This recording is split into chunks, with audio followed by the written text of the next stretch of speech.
so I'm Brian Lashley from London, England. I'm with my learned friend, Ray St.Clair, who I've not met up with for 27 years and found him on Facebook. Recently joined the crowdfunding venture with Ray. Most interesting thing during the sign-up process, we were in the cafe together. Ray had checked his bank account and had $1,000 in, which I was absolutely flabbergasted within one day for doing absolutely zilch. Obviously, Ray had to put the hard work in, but there we have it. Mm. Yeah, so, it was interesting, wasn't it? Yeah, very, very interesting. So, yeah, well, obviously Ray is going to mentor me, and I'm obviously going to be mentored by Ray, and sort of going forward, hopefully we can make some money and invite other people within the scheme. Absolutely. It's interesting that Brian and I, we hadn't seen each other for 27 years, wasn't it? Yeah, 27 years. And Brian and I used to, when we were much younger, we were in different business ventures together, some of which were network marketing. And when I met Brian to sign him up in the cafe locally to me, we opened up my 50/50 account, and there was $1,000 in there from some people just for that had arrived in during that day, and it just goes to show that, you know, if you put a little bit of effort into 50/50 and bring some people into it, then it can have amazing results. And you know, I'm doing quite well in it, but I also know lots and lots of other people who are doing incredible amounts of money. There are people that are making $100,000 a month from 50/50, and you know, I speak to people in the UK that have made $50,000 and more. And you know, there's always going to be people out there who say, oh, it must be, you know, illegal or whatever. And the reality is, well, I thought that at first, and so I presented it to my company lawyer. I've got a software company, and I had him look at it, and a day and a half later he came back and sent me an email explaining why it actually met all the requirements of being legal in the UK.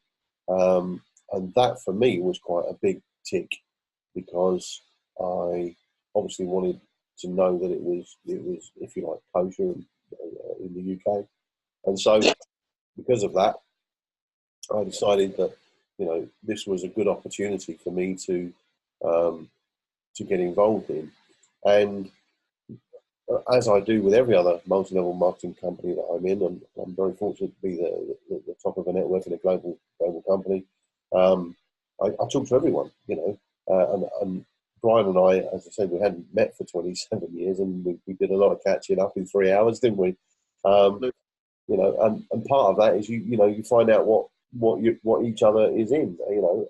And Brian's done okay for himself, and you know, but like everyone else, we all want to make more money. And so when I say, the most important thing about all this is the fact that I absolutely trust Ray St.Clair, you know, implicitly. Ray's gone on to various business ventures and done exceptionally well with his life, financially and all the rest of it. So I'm just hoping to replicate what Ray's done. Yeah. And I think, you know, Brian's got the right mindset to do that as well. You're very, very, very open to new ideas and concepts. And you know, I was speaking to somebody this morning, Brian, on Facebook, and they said, you know, I was speaking to somebody in so and so, and they said it's a load of rubbish. And I said, well, you know, that's fine. That's their opinion. You're going to find people who just don't get it because they don't think that something like this could actually work, and that's half their problem. They just want to live in their negative little world and not actually go, well, actually, you know, there's somebody who's made some money from it. Maybe I should do what that guy's doing. And, you know, you're obviously smart enough to realise that and go, actually, yeah, if he can make money at it, then so can I. And because of our friendship, you know, I've decided to help Brian personally and move him through some of the things that I've done to get where I am in life.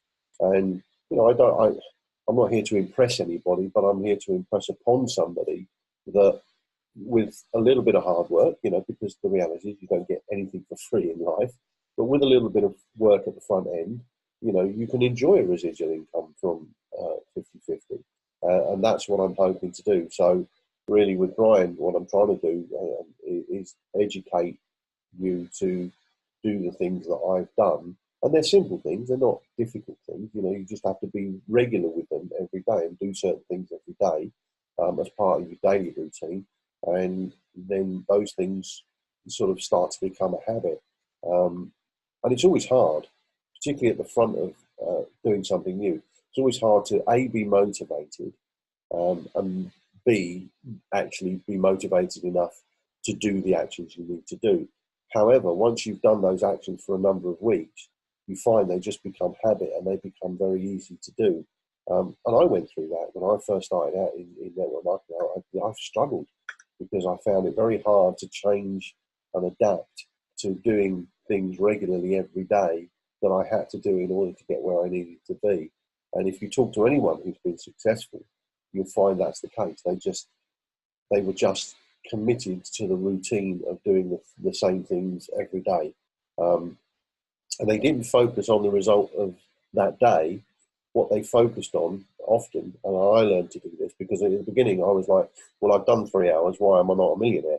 You know, and that's, it's kind of the mentality, you know. And then you do the next day, you go, I've done 6 hours now, why am I not a millionaire? But it doesn't happen overnight. And what I learned to do was review my actions every month, and then also review my results every 90 days.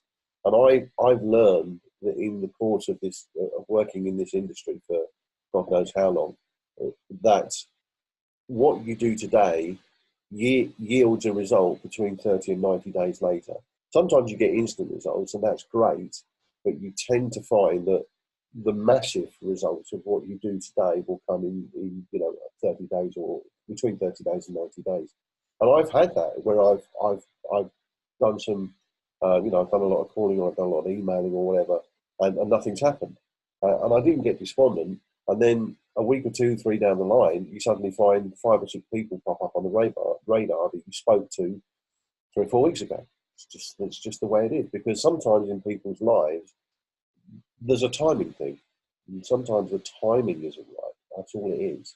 And you have to be patient enough to allow the thing to sink into some people's minds, because sometimes it doesn't automatically sink into people's minds that the power of what they have in front of them, or sometimes they need time to get used to the idea that actually they can make some money with it. And I often find that sometimes I have to have 1 or 2 or even 3 conversations with somebody, short conversations, just to get them over the line to the point where they understand it enough to be able to say, yes, I want to do that thing. So, and when Brian saw this, I think you were pretty amazed at what you saw from what I gather, because, you know, the whole process, crowdfunding is pretty straightforward. You see lots of crowdfunding ventures on the internet, sure. Facebook, have you? People, for example, trying to raise money for some on the other side of the world, could be all or whatever have you. You see lots of these sort of ventures coming up. Yeah. So maybe you, as a person, utilize it towards that sort of area, as well, building up the profile for yourself with other people that you invite within the crowdfunding venture. Well, I think the interesting thing about take on it. Yes, I think the interesting thing about 50/50 is that, unlike any other platform out there, you know, if you go onto Kickstarter or GoFundMe or any of the big crowdfunding networks, they'll allow you to set up a crowdfunding campaign to raise funds for whatever it is you're trying to raise funds for. But you know, they make their money by taking a percentage of those donations. That's how those platforms make their money. Here, we've got a slightly different model. Here, you pay you pay a small fee up front, which is about £22 in English money, and it's a platform fee. And basically, you're effectively renting the platform from 50/50, and we pay that every 6 months, and it's fine. So it's about 45 quid a year to own the platform. But what it means is that 50% of all the donations that come through the platform that you've rented go to you directly. So you almost become the crowdfunding operator by owning a 50/50 crowdfunding platform. And that's the thing that interested me above all the other crowdfunding platforms. And in my software business, we actually did some crowdfunding to raise some seed capital some time ago.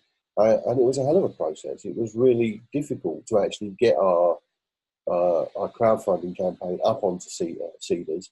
There was lots of checks and balances that we had to go through to make sure that we were genuine, etc., etc. And I was annoyed and frustrated with the process of it. So it's not always that easy. However, here, the fact is you can be up and running in a matter of minutes. Open your account, get your donations done, become an active donor, and then set your payment methods up. And for me, I looked at that and I went, that's easy. And that's something that most other people can do and understand. And because of that, I've managed to introduce quite a few people to 50/50. And now the result of that is that, as we were in the company, I get money arriving into my 50/50 account, which goes straight to my bank account effectively, every day. And that's a great position to be in. And, $1,000 isn't a huge amount of money, but as we said in the cafe, that's about 750 quid. That's more in one day than most people earn in a week in the UK.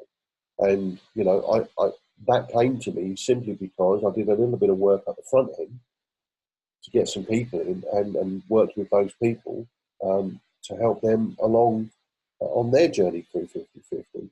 And that's my whole remit, that you actually get more in life by helping others achieve what they want to achieve through such things as 50/50.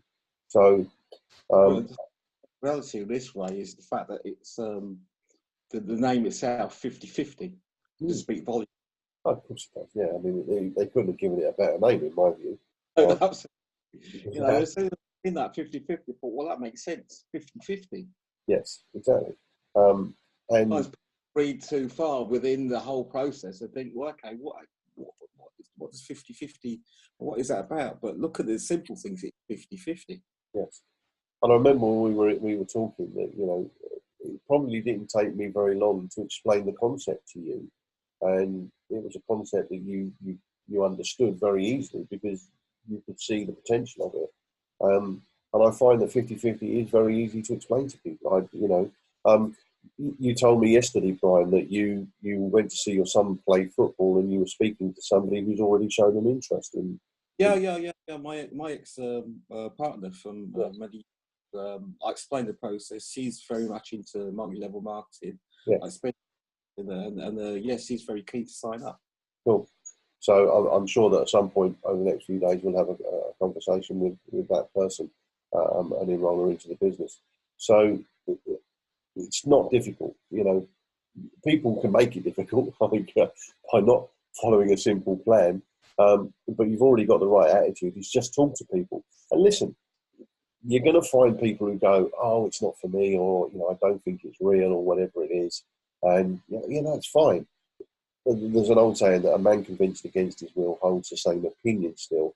So I don't waste my time trying to convince people who've already told me that it's not for them. I just say thanks very much. I appreciate your position, and I move on to the next person because at the end of the day, there are plenty more people out there. And my opening line with people, Brian, is that I simply say to them, look, I'm looking for people who want to earn some extra income from home. Do you know anybody? And often you find people will say to you, well, I might want to do that. How does that work? And then what I invite people like you to do, Brian, is actually say, well, look, I've got something very interesting. I'm really new to it. Let me get you in a three-way call with somebody who's been in it a while and who's doing very well out of it. And then get them on a three-way call in Zoom with me, and then we'll have a conversation with them. And I will try, if I can, to sign them up for you. So because you don't have your own story just now, use my story as the leverage that you need to bring people into the business. And, most people have got a mobile phone or a tablet or a PC, and we can do a Zoom call with them at an agreed time. And because it's not just you anymore telling them about it, there's actually a third human being in the process. suddenly it becomes more real to them. You know, it's not just you, Brian, saying something to somebody, I've got something really interesting. Literally, it clicks. It clicks. And then it clicks. And also, if you get them on a live call as well, you'll often see, you know, we do 3 live calls here every day in the UK. And when they see a lot of other ordinary people on the call who are telling their story of how they got into 50-50 and made some money, suddenly that's very powerful to them. And they realise that actually, you know, there is something going on here, and there is something real and tangible that can be used for the betterment of their life. And so that's why you know, I do this. I mean, yes, I do make some good money from this, and it was great. But I'm also in the process. I'm also helping other people earn good money, and that's an even better feeling for me. So the fact that you're already talking to people and you've only been in it 48 hours now is a really amazing thing. And I think with that attitude, you're probably going to go. Right. You might even make more money than me. It's just possible. You know, I've seen that happen many times in these kind of business where I introduce somebody and they shoot off into the distance and go flying, as I call it, and make a great income. So. Is that the fact that we've always got someone behind you to actually market and help us, as in yourself. Yeah. You know, me going forward. Many ventures in the past you can go into, your downline team doesn't really help you market as such. They're looking for certain players within the business who are very active, as it were. Yeah. Whereas my business and the race help, etc., we're looking to nurture everyone. Yeah. I think the important thing to say about that is that I think one of the reasons I love multi-level marketing so much is because, you know, in a normal job where you have a manager above you, if you start getting some great ideas, it's his job to keep his foot on your head, because the last thing he wants is for you to start taking his job, and he doesn't want his managers to see that you're actually better than him. Whereas in multi-level marketing, it's the other way around. What we're actually looking to do is for the people in our team to actually excel and exceed our expectations and go beyond what we've gone beyond, because not only does that help them, but it helps us. So it's actually in our interest to help the people that we bring into the business. So it's a reverse paradigm of a normal, you know, a JOB, which is what I call, you know, just over broke, or jump on the bus to just obey the boss, or whatever you want to call it, you know. It's, you know, or juggle outstanding bills. There's loads of those out there. You know, and I've, in my life, you know, Brian, you know, we go back a long way. I've been through that. We've both been through that. You know, somehow, but raiding the penny jar to get a loaf of bread. I've done that, you know, and yeah, it's been interesting. But over the years, you take the education on board and you go, okay, I failed at that.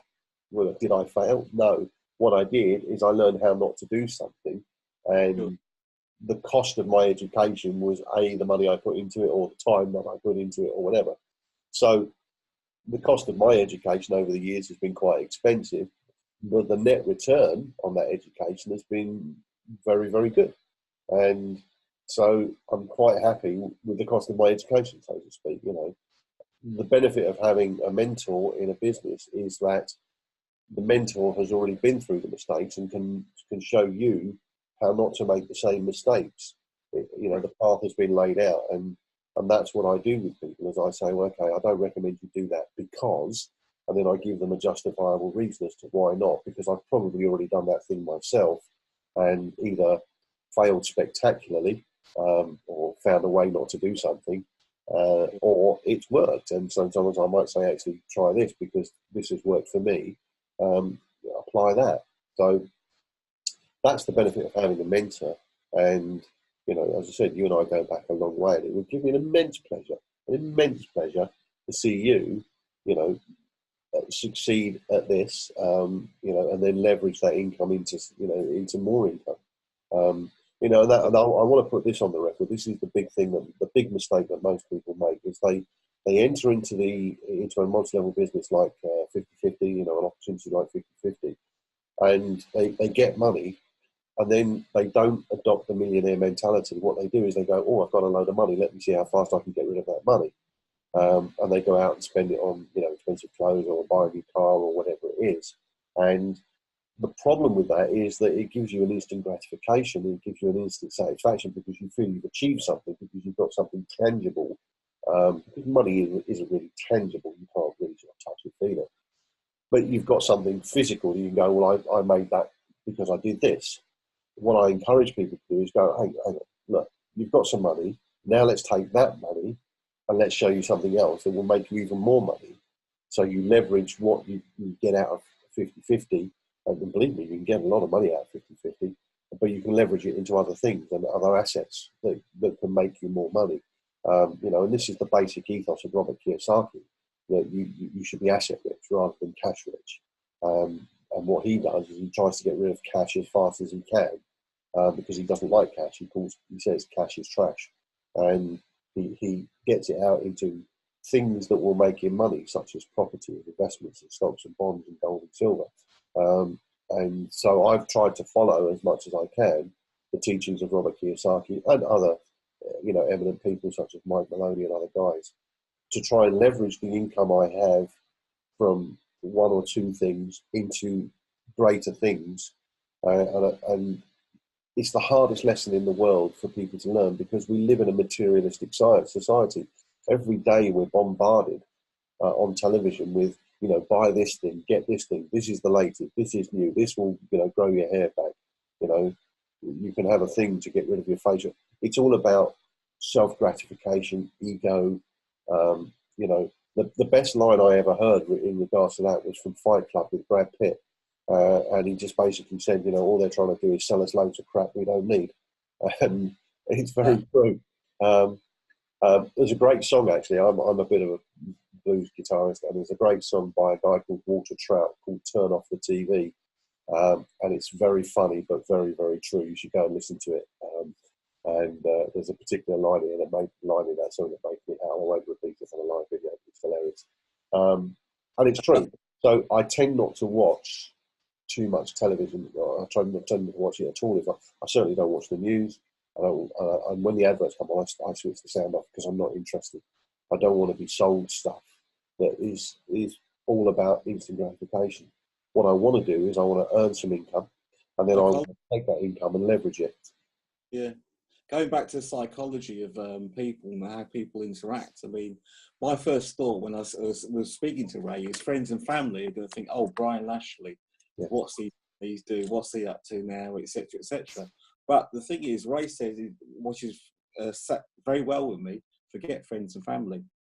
I'm going to show you the way I have to market the business. Yes. Use with Facebook and all the other internet tools to get other people on board. Yeah. Once you're making a bit of money, friends and family will come back to you. Exactly that. That's a good point you raised there, actually, because there's a saying in the Bible, and it says a prophet is never accepted in his hometown. And the reason is, and I don't say this with any disrespect, is that most people look at you and they only see you. They only see, Brian, who's got a decent job and drives a decent car, and they look at that and they only ever see that you can be that. They don't ever believe that you can be anything greater, better, or that. And not only that, people don't really want you to be better than them. It's not the way people work in the world. So, when people say to me, I'm going to introduce my friends and family, I'm always kind of like, well, before you do that, you may want to think about it, because there are better ways to introduce people to this opportunity. What you might want to do is actually look at the way that I raise people into the opportunity on the internet and how others are doing it as well. And after a time, when you've accrued some money out of this and leveraged it in something else, and then you've gone and actually bought the car that you really want to drive, and then you turn up at your friends or family in that car, then they will go, how did you get that? And then you can say, well, remember I told you I was getting into something a year ago. It worked out. And that from that point forward, suddenly their belief level will go through the roof. By which time, whatever car you've got, you'll be earning far more money every week than the car is costing you. So, it's a Kiyosaki thing. So you'll be able to do that. And I always urge people that, when you're in a business and they succeed at it, don't go and try and live like a millionaire on your first month's money, because it's not going to work. You'll just be back to square one. Hoard the money, save it, put it in a savings account, knowing that you're going to take that. You've taken the first step that's got you to there. Now you're going to use that as the hydraulic lift to get you to where you want to be in life. And you as leverage onto the next phase. Exactly that. Yeah. I mean, to me now, when I was young, like most of us, I lived feast to famine. One minute I'd have a load of money, the next minute I'd have none. And I lived that for many years until somebody explained that concept to me. And as soon as the guy said it, I was like, that's me. I live from feast to famine, feast to famine, feast to famine. One minute I've got money, the next minute I haven't. One minute I've got money, the next minute I haven't. And I realised that all I had to do was break that cycle. And he showed me a way. And the way was that I had to leverage my income. And so he said, look, if you can survive on as little as possible while you're building that leverage part up, do that. Because then when you build that leverage part up and you can take it to the next level, your days of feast and famine will be over. And it took me about 2 years, if I'm honest about it, to break that feast and famine cycle. But there was about a year and a half where I just lived consistently on the lowest amount of money that I could get by on, knowing that I was building up quite a large pot for leverage. And then when I decided to use that pot, I used it effectively to leverage myself into something that made me a lot of money, and that provided me with that asset wealth that I was looking for. So, and from that point forward, my days of living, feast to famine, or even on low income, were gone, and I haven't been back there since. So, as I say, the reality with this, and Ray, is like a person like me and the majority of us at the moment, we're all in this feast and famine mode. But hopefully, with the 50-50 crowd venturing mode, we can move and get out of that feast and famine mode. Yeah, I think it's very true. The point you make is a valid one, because let's face it, if we look back at what we're taught in school. In fact, I was driving to meet you the other day in the cafe, and I had to go past the school, and all the kids were coming out, and there were people getting their kids with their drawings and their violin cases into the back of their 4x4s, and in my mind I was thinking, you guys don't even question what your kids are being taught at school. Are they being taught economics? Are they being taught finance? Are they being taught business? Are they being taught how to build a business? No, they're not. They're being taught, there's a place for history and art and all that stuff. I accept that, but they're not being taught the fundamentals of how to be successful in life. And yet, the parents of those children today, and indeed our parents, did exactly the same thing. They just sent us to school in the blind hope that when we were there, we would learn to become, super duper wealthy people. The problem is that the education system was actually invented by the industrialists of this country, and it was invented for a reason. It was invented to make people just literate enough and just numerate enough to be able to operate the machinery in the mills. And that's why the free education system came about, because they wanted children who were, there were children working in those mills who were 9 and 10 years old. They could read and they could write just enough to understand how to operate the machinery. And so that situation has existed pretty much since the Industrial Revolution. We now churn out, degree students and A-level students, or whatever they call it these days, who are intelligent, but only intelligent enough to go out and do the job that they train to do. And, working the 40-40-40 plan is no longer a viable solution in my mind. And the 40-40-40 plan is where you work 40 hours a week for 40 years of your life to retire on 40% of what you thought you were going to have. Because let's face it, we know what the government do with the pensions. Which brings me to my final point. The government don't want you to be wealthy. It's a fact. Because if everyone was wealthy, they'd have no control over us at all. It's as simple as that. And by keeping people in poverty and below a certain line of income, they're easier to control because they don't have the means or the wherewithal to do the things in life that they want to do. And that's why the people with money control the people without money. You know, the 5% control the 95%, and the 95% work for the 5%. And I made a conscious decision some years ago. I didn't want to be in the 95% anymore. I just didn't want to be there. I wanted to be in the 5%. And so I worked like a dog to get myself into the 5%. And that's the thing. People don't understand. They think that becoming wealthy is something that can happen overnight. I'm here to tell you, there ain't no such thing as a free lunch, and there ain't no such thing as a get-rich-quick scheme. You know, there are some things you can do that make money quickly, and 50-50 is absolutely one of them. It can return an income to you very quickly. Me and Ray have got an old saying that goes back when he first bumped into me. One of my catchphrases used to be "true, true, true." Yeah, true, true. We want to take this catchphrase forward because it is true, true, true. And thank you very much for looking at the video. 50-50 Crowd venture is running from my side with the help of Ray's mentoring and my mentoring going forward. It's going to be a success. It's going to be a great ride. It's going to be a great ride, and I know that that Brian's going to be uber successful in this because he's got no choice because he's working with me. With the disciple here, you do know this. Well, disciple's not a word I'd use, but I am going to be a royal pain in the bum to you because I will drive you forward. And on the days where let's face it, we all get dark days. We all get days when we wonder why we're doing something. But Da Vinci didn't paint the Mona Lisa overnight, and he went through 5 or 6 versions of it. And it's just the nature of life. And when you have those dark days, the things you need to do is call me and go, look, I'm feeling a bit despondent. And I will quickly draw you out of that despondency, because at the end of the day, you can't be despondent and negative. You just always have to be. And it's hard. I know it's hard because I've been there. You have to be positive, and you have to go, right, there is an end game here. There is a route. I have got the vehicle. And that's the important thing. 50-50. I often say to people, they say, I'm doing okay, and I say, well, have you got debt? And they go, yeah. Have you got credit card debt? Yeah. Have you got a mortgage? Yeah.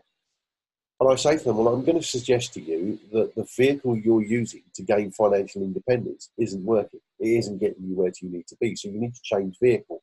And, you've now taken the choice to change vehicle. You haven't had to give up your work. You haven't had to change your lifestyle. All you've done is made a conscious decision and taken some positive action to make that conscious decision into a reality. And that's the first step. And it's a major step for most people. And, the reality is that now you've made that step, we can now work and drive the vehicle. And the vehicle will get you and me to where you want to be. And I've been fortunate enough to help lots of people over the years. But it gives me immense pleasure to be working with you because of where we come from. When we started out together, we were both broke. And when we finished, we were both broke. As they say. But we had a lot of fun doing it, didn't we? Quite there, but we got over those hurdles. And Ray has jumped up the hurdles over the years, and he's the man today. Brilliant. All right, so I hope that's helped you, and I hope that anyone watching this will understand that we're real people, and we're here to make money, and 50-50 is a real thing. The reason that I think Brian and I did this was because I'll tell a brief story. I had a guy in Canada who joined 50-50 with me the other day. And the thing that actually got him over the questions was the fact we had a call. We had a face-to-face like this on Zoom. And he said at the end of the call, he said, had I not had this call, I probably wouldn't have joined. But because now I can see there are real human beings behind this. And actually, the 50-50 was started in Canada by a guy called David T. Rosen. And it's going all over the world. It's 200 countries now or something. It's exploding massively. And, I do a weekly webinar here in the UK at 11 p.m. at night. And we have people on from all over the world, from New Zealand, from Canada, Latvia, Russia, South Africa, Spain, France. all over the world come onto that webinar. And obviously happy to invite any of your prospects onto that webinar so they can get a fuller understanding of it. So, but it's going to be good fun, and it's lovely to be working with my old oppo again. Yeah, it's really good, and I think it's a nice story that 50/50 has kind of brought us back together again. So not only have we benefited financially, we benefit physically and emotionally from it as well, because I feel like it's the old team have come together again, and it's really nice. I haven't stopped talking about it to my wife for the last 4 or 5 days, and with my wife here. Like you miss it. Yeah. So there we are. Thank you very much for that, mate. Thank you.